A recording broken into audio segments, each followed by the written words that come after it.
What's up, everybody? Boy TGK back with another reaction video. We're just pumping these out, man.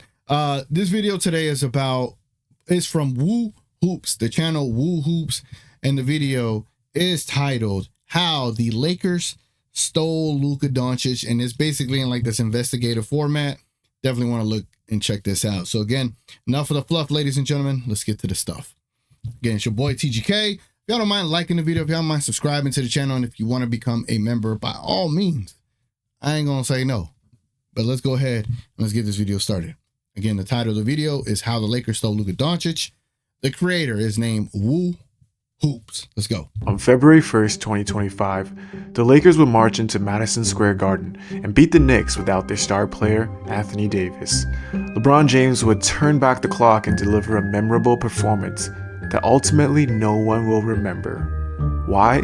Because just shortly after the game would come the most shocking trade in NBA history. A trade that is so shocking that perhaps conspiracy theories are easier to stomach than what is presented.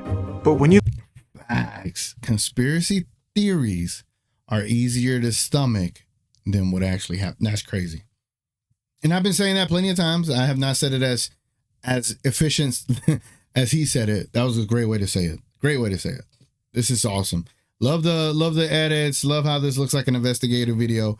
I love this. Let's go. When you look at all the events that led to this moment, it becomes even more unbelievable. This is truly a story you have to see to believe. To begin, we must go all the way back to 2000.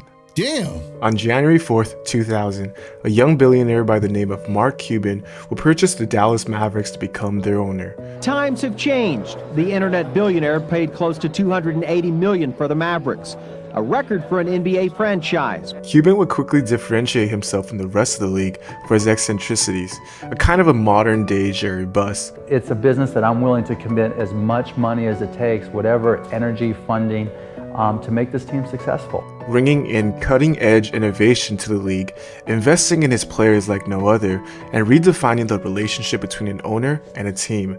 Despite the Mavericks winning over 30 games only once since 1990, after Cuban took over the team, they would win over 50 games for 11 straight seasons, including a finals run in 2006 and a championship in 2011.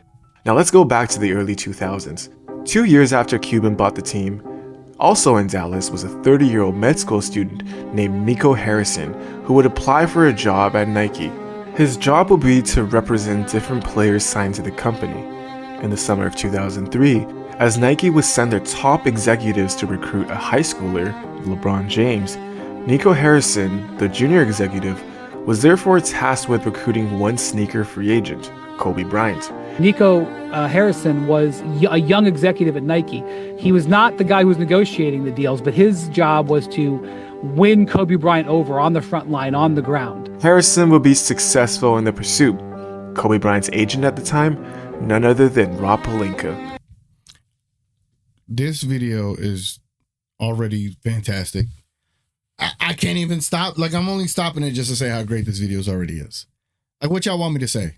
Oh, you know, the link to this video is in the description. If you don't want to watch my reaction to it, by all means, I don't blame you. Go check it out. Link is in the description, but this is a great video. And I'll try to add my commentary when I can. But damn, this is pretty good. And they did this deal together, basically, Rob and Nico. And over the next 20 years, when Nike did something with Kobe, which was a lot, it was Nico Harrison executing it. It was Rob Pelinka negotiating it. That they did this for years. But the way he started trusting me was really my approach to everything I did. Right. It was the same approach he had to basketball. In the years to come, Pelinka and Harrison would be ingratiated into Kobe's inner circle. According to Ramona Shelburne, they would travel the world and have joint family vacations. And when you see all these photos of Harrison around Pelinka and around Kobe, it makes you wonder, doesn't it? Makes you wonder. It makes you wonder. It really does. These were the two people that Kobe had his ultimate trust in through his ups and downs, including a very public trade demand. On May 30th, 2007, Kobe would publicly demand a trade from the Los Angeles Lakers. Are you saying right here on this show that you want to be traded? Yeah, I would like to be traded, yeah. How bad did the situation get? The Kobe Bryant was booed by LA fans on opening night. Now, one of the deals that was very close to happening was a deal with the Chicago Bulls, where the Lakers would trade out Kobe Bryant and in turn receive Joakim Noah, Ben Gordon, Tyus Thomas, and Luol Deng. However, when Kobe got wind of the deal, he would publicly veto it and not waive his no-trade clause. Why? Because Kobe realized that the Bulls, by sending away Luol Deng, would be deployed of talent. If Kobe were to be dealt to Chicago, he would want to play with Deng. And ultimately, a deal could never materialize. Kobe thus stayed in LA and won 2 more championships. However, in the 2011 offseason, with the Lakers being swept by the eventual champs, the Dallas Mavericks, it was clear that a move was needed for LA to contend again, a move that could bridge the current and the future, to pair the aging Kobe with a young star for one final run. And the Lakers managed to do exactly that. On December 8, 2011, Adrian Wojnarowski would break the news that the Hornets were working to finalize a deal to send Chris Paul to the Lakers. Now keep in mind that this was during the NBA lockout, where tension between players and owners, between small market teams and big market teams are already at an all-time high. A move like this while the lockout was ongoing may be a little bit problematic. Thus, just an hour later, Woj would reveal that there are many NBA owners who had pushed back on the deal. Then it happened. The deal was dead. Woj would reveal that the NBA had caved to the pressure from other owners. One day later, the identity of the owner who was leading the charge against the trade was revealed. None other than Dallas Mavericks owner Mark Cuban. Man.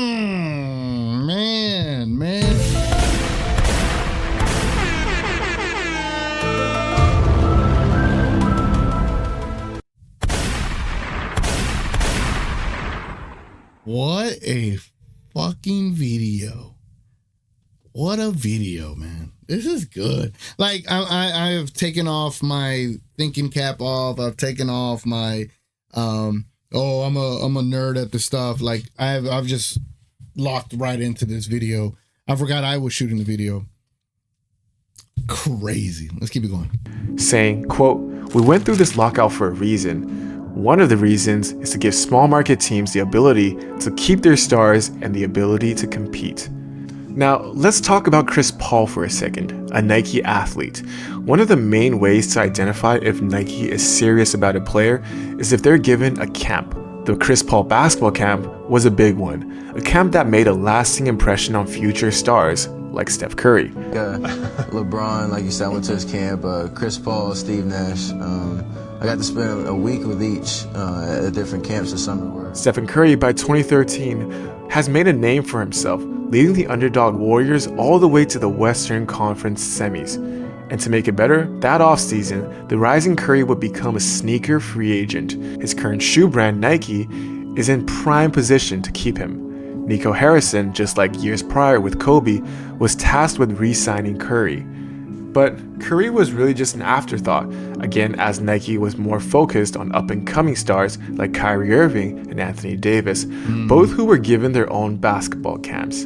Nike did not offer Steph his own basketball camp. Damn. Not only that, Del Curry, Steph Curry's father, would allege that one of the executives pronounced Stephen Curry's name as Stephon Curry.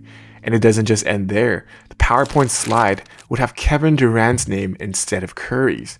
Yeah, I mean, Nike made a mistake, but in all honesty, if he would have stayed with Nike, his business would be a monster right now. On May 7th, 2017, Rob Pelinka will be hired by the Los Angeles Lakers as their new GM. That I can finally know that my running mate is here, my partner. In just his second year as a GM, Pelinka and the Lakers brass were able to convince free agent LeBron James to sign with them, joining a young team with no established stars. The open secret that season was that the Lakers were likely going to use their assets to trade for Pelicans star Anthony Davis. And did you see the look on Anthony Davis's face? Yeah, he said, "That's my boy, I'm going to be playing with him next year." LeBron would claim that it would be, quote, amazing to play with AD. When questioned by the media, LeBron would deflect and list a group of great players he would enjoy playing with. See if any names stick out. Would you like to play with Kevin? Absolutely. Ask me if I like to play with Jimmy Butler. Say it right now. Ask me about Kyrie Irving, Giannis. Ask me about Embiid, Ben Simmons. Go ahead, all of them. Luka Dončić. Ask me right now. Yes, Luka Dončić, who was still a rookie 2 months into his career. Crazy, bro. Crazy. It just makes you wonder. It makes you wonder. Was already thrown into comparisons with AD, Kyrie, and KD by LeBron. And Dončić himself will share the same admiration. What was your favorite player growing up in the NBA that you admired? LeBron James. He's like my idol, so I'm looking forward for that, yeah. Now. Damn. You hear how Luka sounded back then? Innocent kid, man, and we just dealt this man. We saw him grow up right in front of our eyes, and then pisses me off. Who could have guessed that in just a little over 6 years later, these two, through incomprehensible circumstances, will end up as teammates? But before we get to that, a quick word from today's sponsor. Hey everyone. You know, not to hate on the sponsor. I don't have a sponsor, so I can't show it. You know, HelloFresh, great job.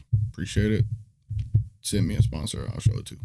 Back to the Lakers' very public pursuit of Anthony Davis, a shadow that hung over the team for the entire season, with proposed trades being leaked day in and day out. Ultimately, the trade did not happen. For Rob Pelinka, another public trade demand, another no deal. Not only that, the bad year continues for Pelinka, as Magic Johnson, the Lakers' president of basketball operations, will quit on the final day of regular season. People around the Laker office was telling me Rob was saying things, and Rob Pelinka, and I didn't like those things being said behind my back, that I wasn't in the office enough, and so on and on. So I started getting calls from my friends outside of basketball saying those things now were said to them outside of basketball. And these are people you trust. Exactly. When I took the job, you know how many agents called me and said, you got to watch out for him? And I said, I got to give the guy a fair chance. That summer, the Lakers would finally trade for Anthony Davis, failed to sign Kawhi Leonard after, again, a very public pursuit, but they would manage to win a championship, so I guess not that bad after all. On June 28, 2021, Nico Harrison would be hired by Mark Cuban as the general manager and president of basketball operations for the Dallas Mavericks. It wasn't much of an interview process. It was a conversation. And he was telling me his process. And so I'm like, all right, 4 hours later, it's like, hey, he wants to sign you. Oh, that fast. Wow. I'm like, well, what about the process? His first major move, to trade Kristaps Porzingis in the draft pick to the Wizards for Spencer Dinwiddie and Davis Bertans. Though this was a move heavily criticized by the fans at the time, the Mavs would make a run all the way to the Western Conference Finals, led by the duo of Dončić and Jalen Brunson. Harrison's next major move? To not re-sign Jalen Brunson. Seeing that Luka clearly needed a co-star, Harrison would trade for Kyrie Irving at the deadline. After Irving, Nico then set his eyes on another old client, Anthony Davis, but clearly did not have any remaining assets to make that happen. At the following season's deadline, after a failed pursuit of Kyle Kuzma, Nico Harrison would trade for Daniel Gafford and PJ Washington, A++ moves that ultimately led them to an NBA Finals run. Yep. But something strange happened earlier that season. On December 27th, 2023, Mark Cuban would sell his majority stake in the Dallas Mavericks. There's a shakeup going on this morning in the ownership ranks of the NBA. In an unexpected move, Dallas Mavericks owner Mark Cuban has agreed to sell the majority of his stake in the team. The family of Miriam Adelson, the widow of the GOP donor and casino magnate Sheldon Adelson, they're the prospective buyers of the team. Probably one of the more shocking NBA transactions of the last few years, and the details. Damn, the Mavericks have been a part of all the most shocking events in the NBA lately, when you think of it. It's kind of crazy, isn't it? Are still emerging, but it won't be his team anymore. The Adelson family will have control, and they will have one of their own as the governor of the team, which will report and deal with the NBA. The new governor in charge, Patrick Dumont, the son-in-law of Miriam Adelson. He married into money. You like obviously you're charming. You managed to marry into this amazing family, like that makes a lot of money or has a lot of money. That's the other thing. They really don't. They don't care. They don't care enough They don't care about Dallas. They're not from Dallas. They're not Dallas people. Nope. It's a real estate play for them. And with DeMond in charge, he would give Harrison all the roster decision power to lead the Mavericks into a post-Cuban era. Patrick, he's the owner. Obviously, he's the ultimate decision maker, but he entrusts in J-Kid and I to lead this team, and he's putting the trust into us. Under Cuban's leadership, there was a very walking on eggshells approach when it came to criticism towards Luka Dončić. By the way, he doesn't take his conditioning seriously. Every person who worked at the Mavericks was terrified of this guy and wanted to kiss his ass while he was there so they could secure their future. Nico Harrison was less fond of Dončić. As a disciple of Kobe Bryant, Harrison believed that Dončić lacked the drive for hard work that was essential in an all-time great. It was the conditioning concerns. It was the belief that he was going to break down. It was the fact they didn't believe in him. They didn't want to build a culture around him. And your superstar is always going to be the most impactful thing in the culture of the franchise. It also didn't help that the Mavericks analytics department also seemed to be a lot lower on Luka than most. An early red flag regarding the new attitude towards Luka can be traced to the finals Game 3. Yes, bro. Woo Hoops, this video that he released deserves like 5 million views, dogs. He has like 18,000 subscribers. Bro, the link to this video is in the description below. Y'all go follow this man. Forget my reaction video. This dude, this is an amazing video. I already know what he's about to get at. With the whole Brian Windhorst thing. And obviously these are things that they told him for him to then expose. When Brian Windhorst would launch a scathing attack towards Dončić. The officials gave him wide latitude, but he's blown by repeatedly over and over through this series. Boston is totally attacking him on defense. He does almost everything else so well. His teammates have begged him. His coaches have begged him. Despite the public criticism, no one in the Mavs front office would come to Luka's defense. I heard nothing from the Mavericks. No. And from ownership through the front office to the coach, I was standing in the arena for 2 days on end. I wasn't dodging anybody. I went to the press conferences. I was in Luka's press conference. I was standing on the court. Nobody said anything to me. And that, ladies and gentlemen, just confirms that the organization didn't like Luka Dončić. They didn't like him. And it's unfortunate. And you know, the more you think of it, like, whether it was the money thing, whether it was the conditioning thing, whether it was his likability or not,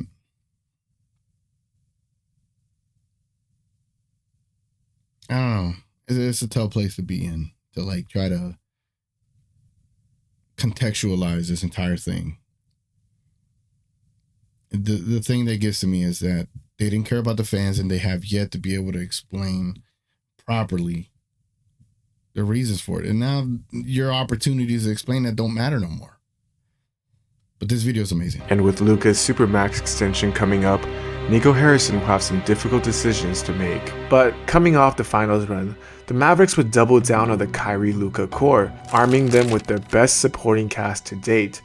In a way, what the Mavericks did for Luka and Kyrie was what the Lakers haven't been doing lately with LeBron and AD. After a disastrous Russell Westbrook trade in 2022, the Lakers would wait a full season before trading away Westbrook at the 2023 deadline, and despite making the Western Conference Finals soon after, Pelinka would stand pat, sitting out 2 of the last 3 deadlines.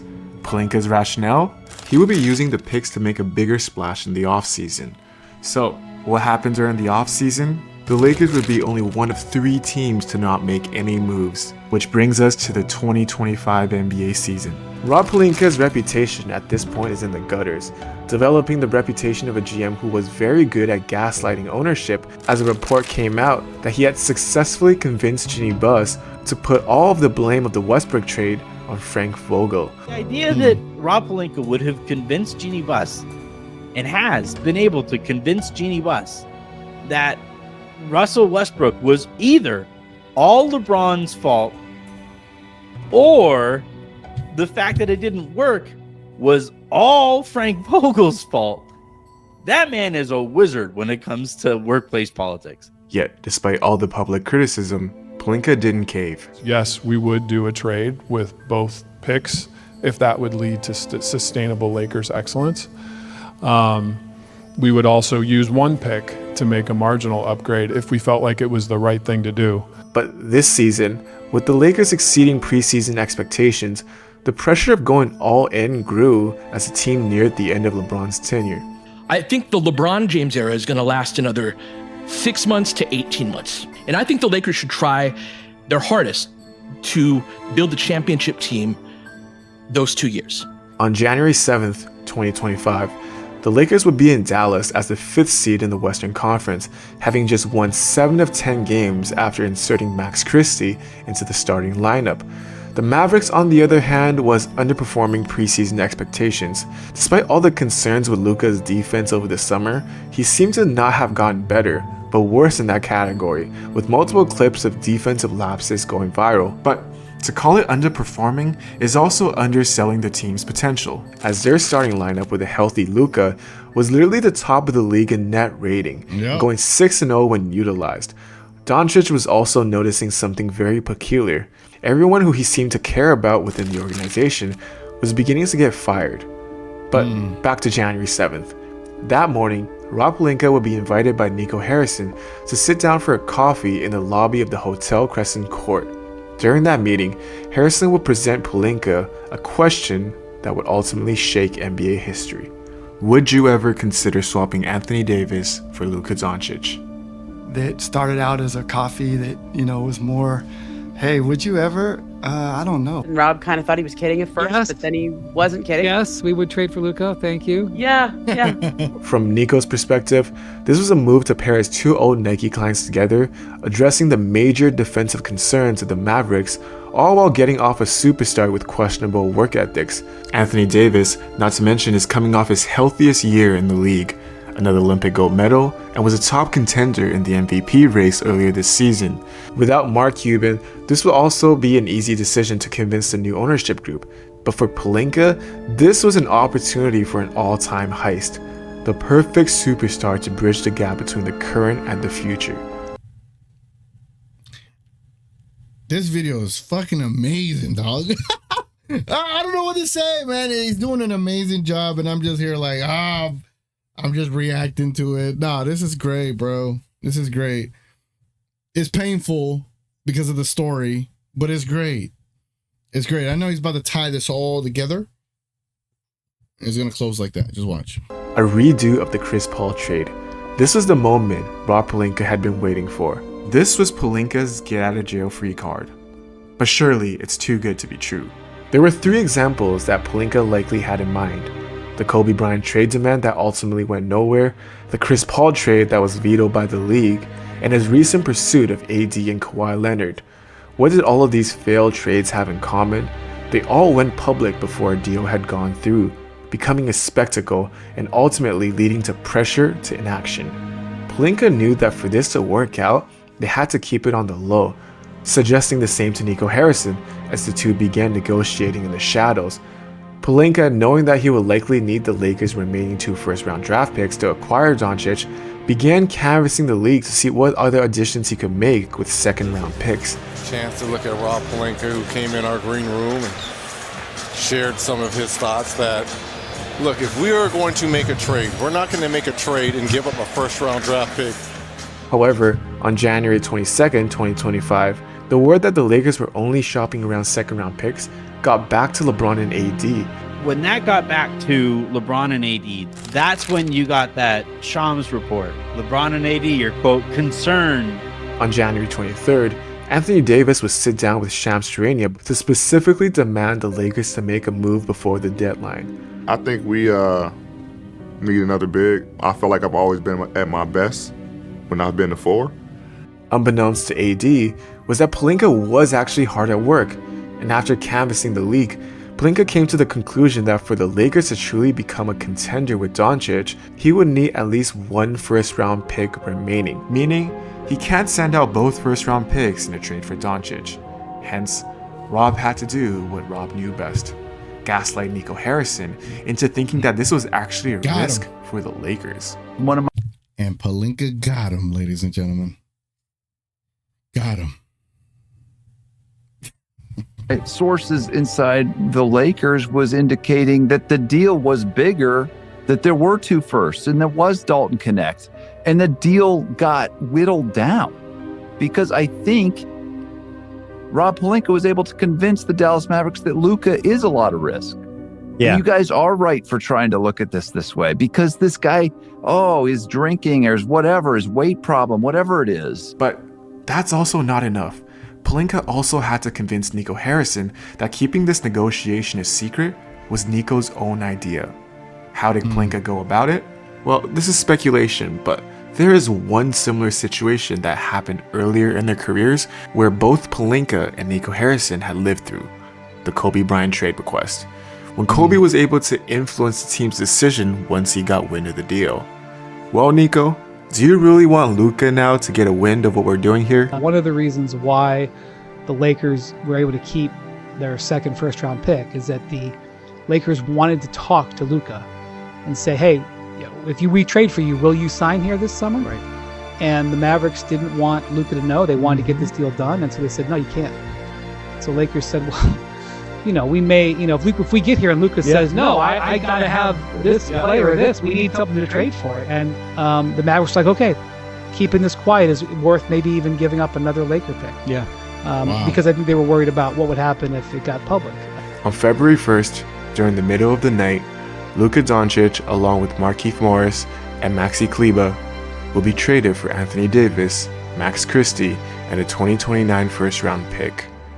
At Nico Harrison's press conference the following day, he will personally thank Pelinka for being able to keep this negotiation a secret. And I'd like to give Rob Pelinka a lot of credit. Trades, you guys have been around here, trades don't happen at the smallest level without stuff getting out. And I love the sound effect in the background while Nico is talking. Rob and I were able to have, really intense conversations over the course of, 3 or 4 weeks. We kept it between us. We had to keep it tight. Mavericks governor Patrick Dumont would also come out with a statement of his own. Listen to this. If you look at the greats in the league, the people you and I grew up with, Jordan, Bird, Kobe, Shaq, they worked really hard every day with a singular focus to win. And if you don't have that, it doesn't work. If you want to take a vacation, don't do it with us.